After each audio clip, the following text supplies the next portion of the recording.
Today is June 18th, and the trade deadline is 6 weeks away. Between the Bases starts right now.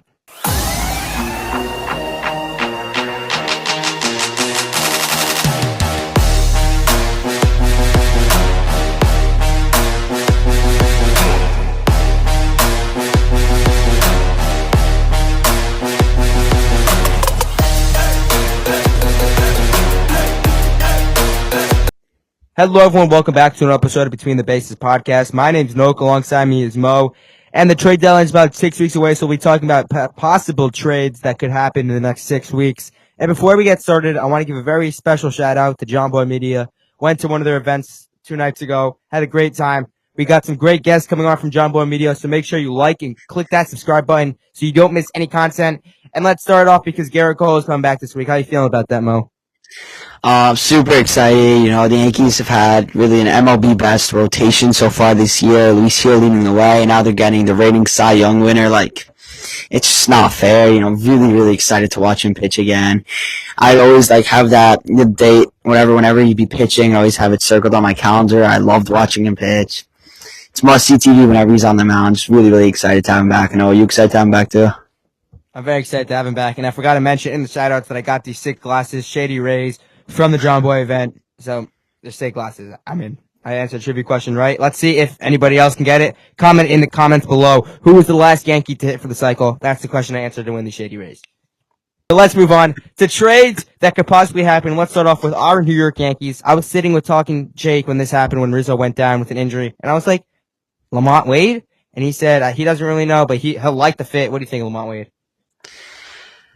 It's a good fit for the Yankees, but, two things that I just want to talk about. One, Rizzo's only out 46 weeks. The trade deadline is in 6 weeks. So the Yankees want to go out and get, a legit first baseman who's going to be playing every single day. And two, do the Giants want to sell and do they want to give up Lamont Wade? That's the two things that, I know it's two big things. Those two things.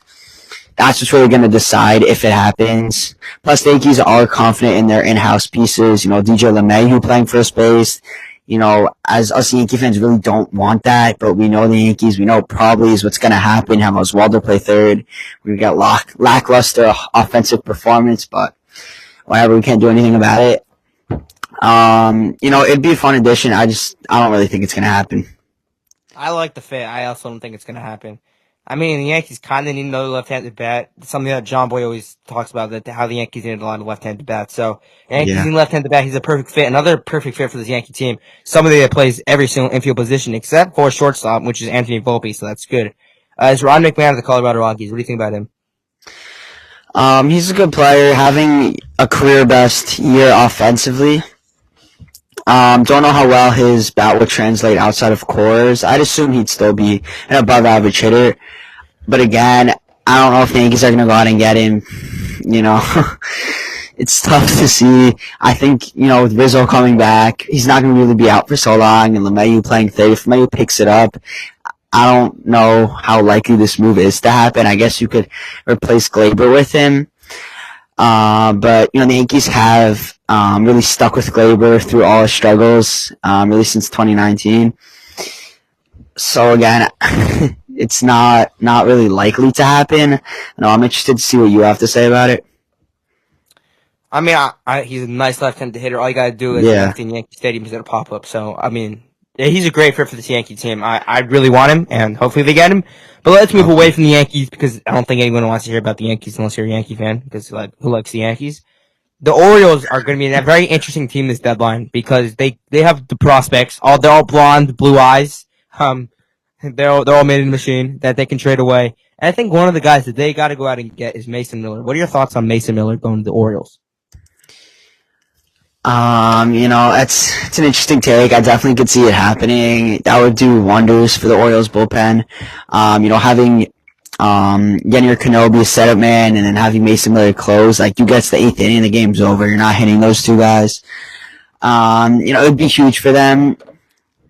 And again, they have really, really talented prospects. Do they want to part with them? I think they can, and I think this is a very, very possible move that really can happen.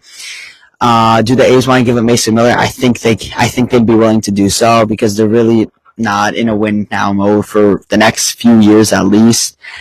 Although he's a rookie, I don't I think they will be willing to part ways with him. Now, what are your thoughts on that? So before I say anything about that, gotta put back on the glasses. Best glasses in the game. But my thoughts on Mason Miller. I think the A's got to move him because he's got so much years left to control. And when teams are calling about how many prospects are going to give up, you don't get that many prospects for a relief pitcher. So this is a really must win for the A's because the A's need a lot of bodies. Yeah. And I Also, think one more thing. must. Mason Miller throwing the velocity that he does, at some point he will break down and need Tommy John. Maybe multiple Tommy Johns. It would be wise of the A's to trade him now when he's at his peak, as a player needs young 20s, it would be very wise of them to trade him and get the value they can get back right now. But I don't think the O's are thinking about that. I think the O's are thinking about this year because they. Yeah, the O's are thinking. The O's, it makes sense, but for the A's, it's like we don't need him right now. In a few years, he's bound to break at some point. Why keep him now and wait for him to get Tommy John and then trade him when his value's low? It just makes no sense for them because they're really not close to winning. Yeah, another guy that could be moved. I mean, talk about our cross-time rivals, the Subway Series episode. That's always one of the best episodes we do all year. It's coming out next week. Make sure you go check that out. Again, remember to like and subscribe so you don't miss any of that. But the Grimace Mets, I know they're on a heater right now. I think they're winning 9-0 last time I checked. They got Grimace, the big purple mascot. If you haven't seen the McDonald's guy throw out the first pitch and they haven't lost since then, hopefully by now you've watched them lose because I hope they lost. But they have they could be very interesting come the deadline because they have JD Martinez, Pete Alonso. So what do you think the Mets do? You think they're selling or you think they're buying? I don't. It's really tough to know at this point. To be honest, I don't know. I think if they do sell, I don't think Pete Alonso will be moved. I do think the two guys that are most likely to get moved for them are JD Martinez and Luis Severino. Yes. Luis Severino has really pitched the best he's pitched in a while. Yes, he doesn't have the strikeout stuff he once had, but he's not getting hit hard. He's getting out. He's been very consistent for the Mets this year. I think they could get solid value back. They're not going to get a ton, but they could get some solid value. And JD Martinez could do wonders for a team chasing the postseason. He's still really good. He still can really hit. He has one of the smoothest swings in the game, in my opinion. He just drives the ball to right center field like nobody else. I love watching him hit. But I don't know.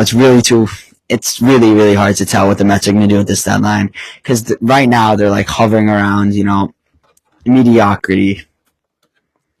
Yeah, and just to try to, because we got to get a lot of teams in here, so I'll just move on from the Mets saying that. I think they should sell. I think they should sell Alonso because he's probably going to go back to the Mets next year. I think they're going to throw him a bag.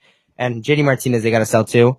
But another team that could be very interesting is the Toronto Blue Jays. Again, I don't think they are I don't know why I said again, but I don't think they are going to sell, but they have some very compelling pieces in Vladdy and Bichette. They've already traded one of the young core. Yeah. They had the big three coming up, and it was Biggio, Bichette, and Guerrero. So could Bichette be finding another home next to his buddy Biggio in LA?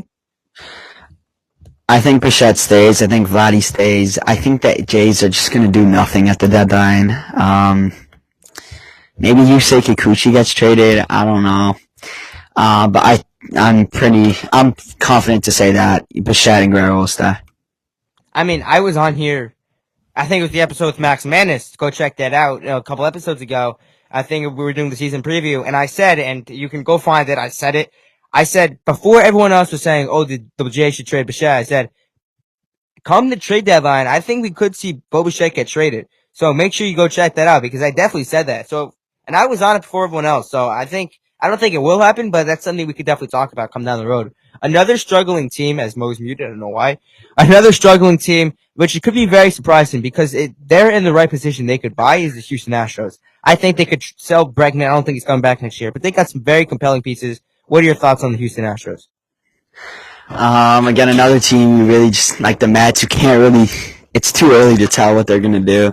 I do think they're going to buy. I do think they go for it. Their team, they've always found success in the postseason. They've been to 7 straight ALCSs, which is just insane.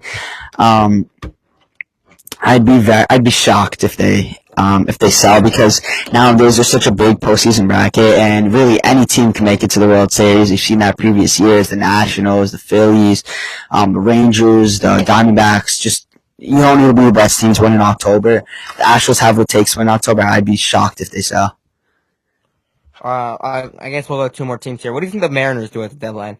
Because they've been very surprising. Again, go back, check out that episode with Max Manis about the season preview. I said the Mariners are finishing first in the division. You guys looked at me like I was crazy. Well, I mean, they are in first place right now. But what do you think they do at the Yeah. deadline? Do you think they go out there and add a Pete Alonso type bat, or maybe a Cody Bellinger? What do you think they do? Because they're very interesting. I don't think they're gonna add a Pete Alonso type bat. I don't think he's gonna get traded, but Cody Bellinger could be possible. I do think they will buy. They're gonna go for it as they should. They have a legit starting rotation, just really, really high ends. You know, Logan Gilbert, Brian Wu, Bryce Miller, George Kirby, like ton of guys who are just top of the league. I think Ryan McMahon can go there, safe at any position. Lamont Wade too, being an outfielder that could help them out. I know those are guys who want the Yankees to get, but I think it makes more sense for the Mariners. Ty Francis, had a rough year. Lamont Wade and Ryan McMahon can both play first base. That could work. I don't know. No, we'll see.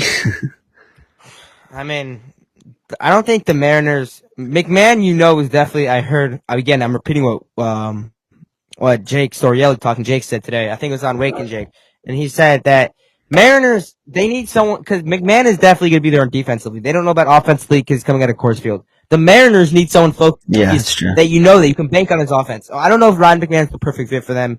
Maybe Lamont Wade, but I don't know. His offense is not that close to.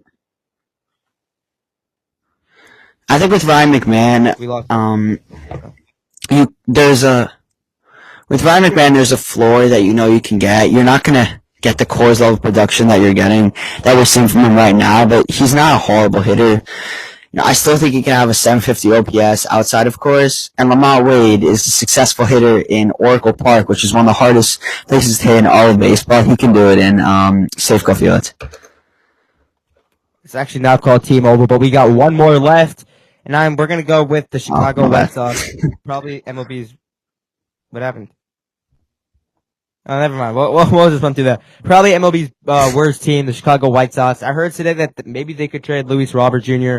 to the Dodgers, but they got Lou Bob to trade. They got Garrett Crochet, Michael Kopech. What makes the White Sox so interesting to you, and what do you think they do at the deadline? I'm definitely going to sell. I hear they're asking for a ton for Luis Roberts, so I don't know if they'll really be able to trade him at the level they're asking. I heard they're asking for a Juan Soto type package, which is just completely wild to ask for No, Luis Roberts. The Nationals type package, not the Yankees type package. Yeah, I know. Yeah, that's what I meant. Sorry for not clarifying. It's just wild to ask for a guy who cannot stay healthy and has been inconsistent at the MLB level. He had a career year last year. Garrett Crochet, I think they're gonna keep. Michael Kopech, I think, will be gone. I think Crochet, he's young, electric stuff. I think he's a guy they want to build around. All right, that's going to do it for today's episode of Between the Bases. Remember to like and subscribe. We've got great content, as I mentioned before. Lorenzo D'Amelio, Ronnie, Talking Jake, maybe Justin Panak, maybe BBD, maybe Max Manis again, maybe Mo again, maybe Ellie Hoffberg again. And remember, the Mets episode's also coming up, so make sure you like and subscribe. It would really help us out. We're trying to get to John Boy one day. At least I am. I don't know about Mo. But we will see you guys later, and enjoy the rest of your week.